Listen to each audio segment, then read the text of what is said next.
Saudara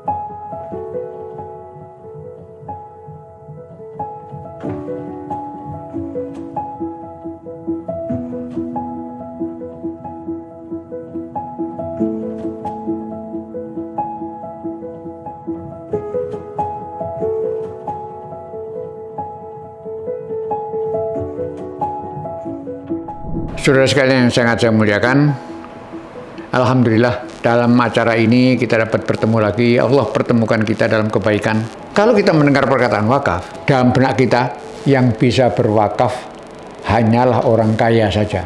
Mengapa? Karena wakaf itu mesti benda umumnya, benda tak bergerak, tanah, rumah, banyaknya bangunan, begitu. Mungkin ada yang tanya, misalnya wakaf Quran gitu kan ada. Nanti dulu. Saudara sekalian sangat saya muliakan. Nah, sebelum kita meneruskan, saya ingin luruskan dahulu sebuah pengertian, ya. Yang kadang-kadang tuh orang tuh abai dengan persoalan ini. Apa itu? Yaitu sebetulnya wakaf itu apa? Wakaf itu mengikuti sabda Nabi. Begini ya ceritanya. Umar bin Khattab itu pernah berkata kepada Rasulullah, "Wahai Nabi, saya mempunyai sebidang tanah di Khaybar. Belum pernah saya memiliki tanah sesubur itu. Aku menunggu perintahmu, Nabi." Rasulullah mengatakan satu sabda yang luar biasa. Kata beliau, "In syi'ta habbasta wa tasaddaq biha." Kalau engkau mau, hai Umar, boleh kamu tahan asetnya dan sedekahkan hasilnya. Jadi mesti ditahan asetnya dan dibagikan hasilnya. Kalau tidak begitu bukan wakaf. Perkataan Nabi tahanlah tadi itu mempunyai dua makna atau diartikan dua makna oleh para ulama. Satu, kata para ulama ya, itu artinya kapan-kapan pun pemilik harta wakaf tadi boleh mengambil wakafnya, alias wakaf terbatas waktu. Misalnya saya wakafkan rumah saya ini 5 tahun. Yang satu lagi mengatakan harus selama-lamanya wakaf. Yang mana yang benar? Benar semua. Saudara-saudara akan melakukan wakaf, silakan. Silakan wakaf. Mau pilih mana? Kedua-dua cara itu, terbatas waktu dan tidak terbatas waktu, dua-duanya disebutkan di dalam, untuk Indonesia ya, Undang-Undang Nomor 38 tentang wakaf. Itulah wakaf. Wakaf itu adalah in syi'ta habbasta wa tasaddaq biha. Jika kau mau, tahanlah asetnya. Kemudian bagikan, bersedekahlah dengan hasilnya. Itu. Lalu orang kembali kita permasalahan pertama tadi ya, yaitu hanya orang kaya yang bisa. Memang iya sih kalau mengikuti hadis tadi itu ya, Umar tuh sebidang tanah yang pohon kurmanya banyak, subur dan kurmanya bagus. Tetapi saudara sekalian, sekarang ini muncul pemikiran baru. Pemikiran baru ini sudah dimuat di dalam undang-undang wakaf. Undang-undang kita tentang wakaf. Apa itu? Itu adalah wakaf tunai. Wakaf tunai ini pertama kali dipraktekkan di Indonesia sebelum ada undang-undang itu ya. Itu oleh Bank Muamalat. Namanya Waktumu. Waktumu itu wakaf tunai muamalat. Dulu tahun 90-an. 95 barangkali. Nah, baru setelah itu merebak kemana-mana, semua orang membicarakan wakaf tunai. Apa sih wakaf tunai itu? Nah, ini dia.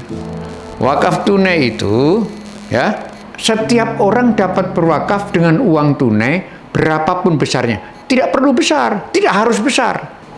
Nanti kalau dikumpulkan jadi banyak, kan terus jadi besar. Kalau udah besar baru misalnya dibelikan gedung misalnya.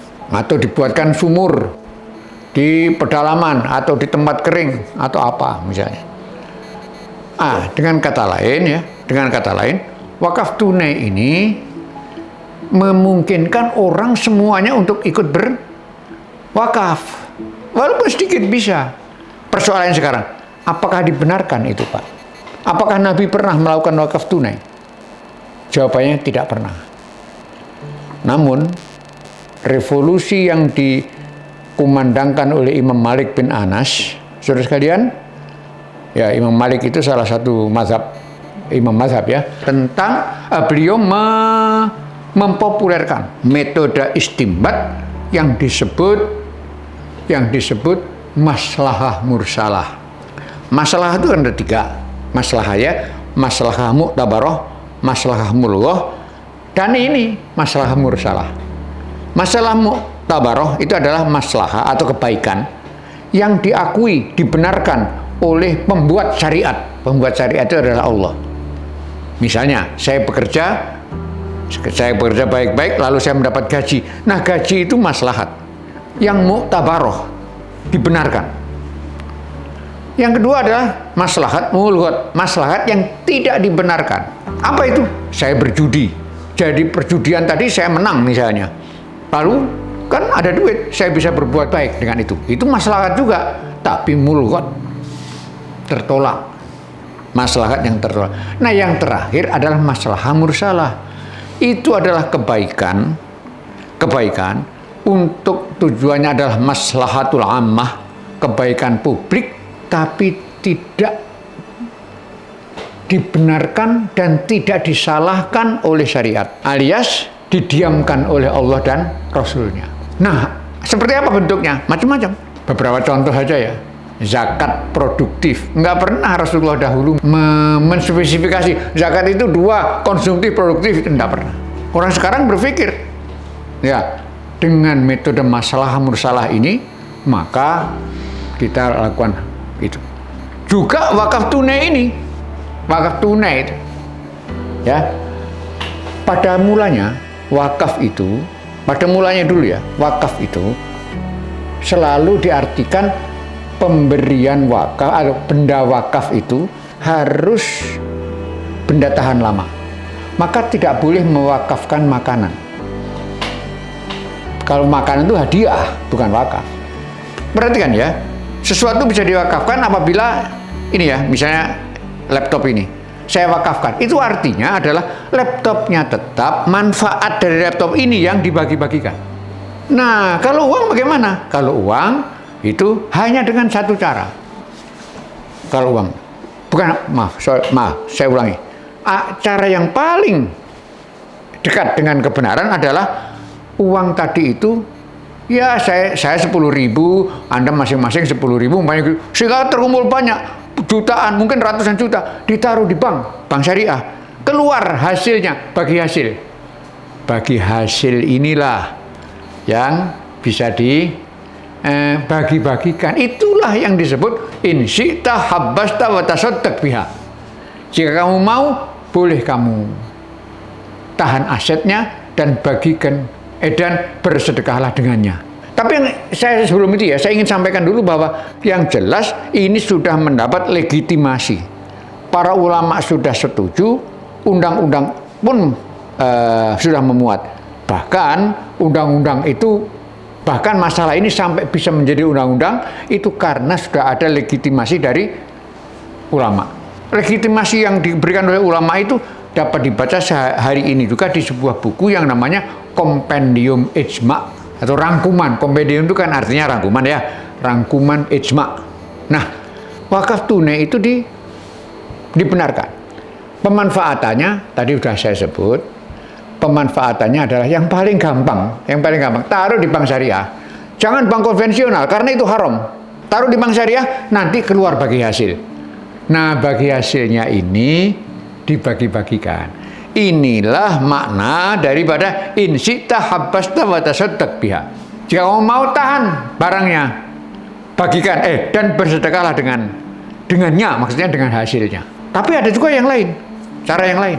Cara yang lain adalah tadi yang sudah saya sebut itu contohnya. Baru-baru ini di sebuah masjid di Rungkut situ, jamaahnya mengumpulkan uang wakaf. Ya, wakaf tadi itu lalu dibawa ke Palestina, di sana dibikin sumur. Karena 95% air di Palestina sana itu tercemar oleh Israel. Nah, lalu dibikin itu. Hebatnya adalah sumur itu ditulisi dengan tulisan bahasa Indonesia. Sumbangan wakaf wakaf sumur dari jamaah Masjid Rungkut Jaya Surabaya. Begitu tulisannya, pakai bahasa Indonesia begitu tulisannya. Saya punya fotonya. Itu jadi uang tadi itu diwujudkan sebagai aset, kemudian ya aset itu hasilnya. Kemudian itu yang diambil airnya dimakan. ini mirip atau sama dengan sumurnya Sayyidina Utsman.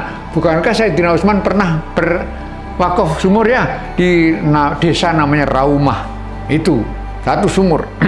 Namun demikian ya, yang paling dari dua cara tadi itu, yang paling baik adalah cara yang pertama, yaitu uangnya tetap ada, kapanpun ditanya uangnya tetap ada. In syi'ta habbasta wa tasaddaq biha. Jika kamu mau, boleh kamu tahan barangnya. Jadi utuh, barang itu utuh. Kalau saya bersedekah rumah, rumahnya utuh terus. Kalau saya bersedekah uang, uangnya utuh. Hasilnya yang disedekahkan, yang dibagi-bagikan. Ya, baiklah, saudara semua yang sangat saya muliakan. Mudah-mudahan uraian pendek ini dapat mendorong kita untuk lebih bersemangat berwakaf. Wakaf itu salah satu bentuk amal jariah. Nanti kalau saya mati, saudara mati, akan ada terus-menerus aliran pahala yang terus-menerus selama benda wakaf kita itu masih ada. Berwakaflah sekarang. Dengan uang bagus, dengan aset bagus. Manapun yang dimudahkan Allah bagi kita. Mudah-mudahan Allah terus merahmati kita dan memudahkan langkah kita. Subhanakallahumma bihamdika asyhadu an la ilaha illa anta astaghfiruka wa atubu ilaik. Saya Suherman Rosidi dari Fakultas Ekonomi dan Bisnis Universitas Airlangga. Assalamualaikum warahmatullahi wabarakatuh.